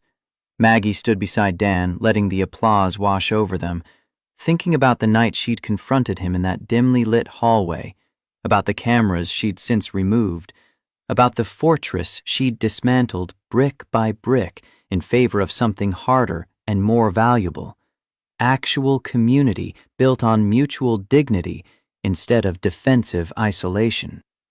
After the gala ended, Maggie walked to her car alone through the hotel parking lot. She passed a security camera mounted above the entrance and paused, looking directly at its lens. Once she would have checked the footage later, would have reviewed her own image leaving the event, would have documented the moment with the obsessive thoroughness of someone who trusted data more than memory. Now she simply smiled at the camera, a small gesture of recognition for what it was and what it wasn't, and walked past without needing to know what it recorded. She drove back to the estate through coastal darkness, fog rolling in from the Pacific like it had every night for years, like it would for years to come, regardless of who watched or documented or tried to control it. The ocean would keep crashing against rocks. The wind would keep carrying the scent of salt and possibility. The world would keep being dangerous and beautiful and utterly indifferent to human desires for certainty. And Maggie Brennan would keep learning to live in it, not behind screens, not defended by surveillance, but present and vulnerable, and connected to people who taught her that safety wasn't about seeing everything. It was about having the courage to be seen, to be known, to risk the decimal point errors that made life both terrible and worth the gamble of showing up without armor. She pulled into the estate's driveway, past the single remaining camera at the front gate. Inside, the house was dark and quiet, full of empty rooms that used to feel like a fortress and now just felt like space waiting to be filled with something better than fear. Maggie walked to her bedroom and stood at the window, looking out at the ocean, invisible in darkness, but audible in its endless. And she thought about herself, Margaret Brennan, 44 years old, billionaire, orphan, recovering surveillance addict, learning slowly and imperfectly to trade control for peace, certainty for presence, the fortress for the garden where beautiful things grew without cameras to document them. Her mother had been right about one thing. Love was a risk worth taking. So was trust. So was the choice to live in a world where decimal points could kill you, and strangers could save you, and the difference between tragedy and grace often came down to whether someone decided to show up when it mattered. Maggie closed her eyes and breathed in ocean air through the open window. No cameras recording, no systems logging, no monitoring of this moment except her own awareness that she was here, alive, present, finally learning to see without watching. It was enough. It was more than enough. It was everything surveillance had promised but never delivered. The ability to live in the world as it actually was, dangerous and precious and worth engaging with directly instead of through protective glass. She climbed into bed and let sleep take her, dreamless and deep. Tomorrow she'd wake to sunlight and ocean and the work of building community instead of fortresses. Tomorrow she'd continue learning that the best protection wasn't cameras, but connection. Not control, but courage. Not watching, but the willingness to be watched, to be known, to risk being hurt again because isolation was just another kind of death, and she'd spent enough years dying in the name of safety. Tonight, though, she simply rested. And somewhere in the darkness, if there had been cameras to record it, they would have captured nothing unusual. Just a woman sleeping. Just a house breathing quietly. Just another moment passing unmarked and unmonitored, meaningful precisely because no one was watching. Precious because it existed without documentation. True because it needed no verification beyond the simple fact of its happening. The world turned, the ocean crashed, the fog rolled in and would roll out again come morning. And Maggie Brennan slept through it all, finally at peace with not knowing, not seeing, not controlling every variable. Finally, after 5 years of cameras and fear and desperate attempts to prevent the next decimal point error, she understood what her mother had known all along. You couldn't protect yourself into happiness. You could only live your way there, one vulnerable moment at a time, trusting that the world contained more Kate Morrisons than catastrophes, more grace than grief, more connection than the cameras could ever capture. It was enough. She was enough. The risk was worth it. And in the morning, she would wake and prove it again.